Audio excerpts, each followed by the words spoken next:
Pernah nggak sih kalian mikir, kenapa Indonesia bisa berdiri jadi negara kayak sekarang? Nggak cuma karena tanah dan rakyat, tapi juga karena ada dasar dan tujuan yang jelas. Negara itu punya 3 unsur penting. Yang pertama itu ada rakyat, wilayah, dan pemerintahan yang berdaulat. Ketiganya itu harus ada biar bisa disebut sebuah negara yang utuh. Tidak ada persyaratan pasti mengenai luas minimal suatu wilayah untuk menjadi salah satu unsur yang membentuk sebuah negara. Menurut Crawford, negara yang independen berhak menetapkan pemerintahannya di wilayah tertentu. Tanpa keberadaan rakyat, negara tidak akan pernah terbentuk atau bahkan berdiri sama sekali. Sebab, hanya melalui inisiatif dan partisipasi dari rakyatlah sebuah negara dapat didirikan.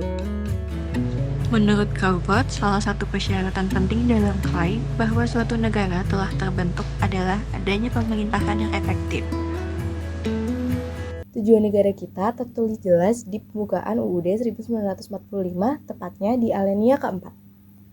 Oh, yang itu ya, yang melindungi segenap bangsa Indonesia, mencerdaskan kehidupan bangsa, serta ikut melaksanakan ketertiban dunia. Dasar negara itu kayak pondasi rumah. Tanpa itu, negara bisa goyah. Dan pondasi kita adalah Pancasila. Kenapa sih kita harus belajar Pancasila? Karena Pancasila tuh bukan cuma teori aja, tapi bisa jadi pedoman kita sebagai bangsa Indonesia. Oh iya, bukannya Pancasila itu ada 4 sumber utama ya? Betul tuh. Yang pertama itu sumber yuridis dari Undang-Undang 1945 yang menegaskan bahwa Pancasila sebagai dasar negara. Terus yang kedua itu ada sumber historis. Itu tuh tentang perjuangan bangsa dan nilai-nilai yang hidup sejak lama. Terus ada yang ketiga itu ada dari sumber sosiologis, di mana itu berdasarkan dari kebiasaan, terus juga gotong royong dari masyarakat Indonesia. Terus yang terakhir itu ada sumber politis. Itu tuh hasil kesepakatan antara para pendiri bangsa. Kalau begitu, negara itu nggak cuma tempat tinggal aja, tetapi juga identitas. Dan Pancasila juga bukan cuma sekedar simbol, Tapi dasar yang menyatukan kita, yang memandu cara kita berpikir dan juga bertindak. negara kita, Pancasila dasarnya.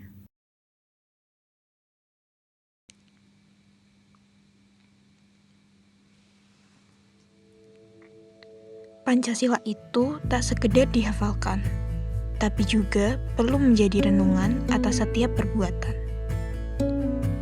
Karena dari sila pertama, kita bisa berangan bahwa semua manusia yang menyembah Tuhan tidak perlu beradu dengan mengecilkan Tuhan agama lain. Pancasila itu tak hanya digumam dalam hati, tapi perlu selaras dengan tangan dan kaki. Karena sila kedua menjadi pedoman, tidak ada yang lebih tinggi daripada kemanusiaan. Sedang sila ketiga mengajarkan kita untuk saling bersatu dalam jiwa dan raga. Demi keutuhan negara, Pancasila itu bukan sekedar ucapan, tapi juga harus jadi dasar setiap perbuatan. Sila keempat adalah sebuah janji bahwa kepentingan bersama adalah pasti dan mendahulukan kepentingan pribadi itu merugi. Pancasila bukan hanya pajangan rumahan, tetapi harus menyala bersama setiap kehidupan. Sila kelima dan keadilan adalah milik semua orang, bukan peruntungan yang beruang.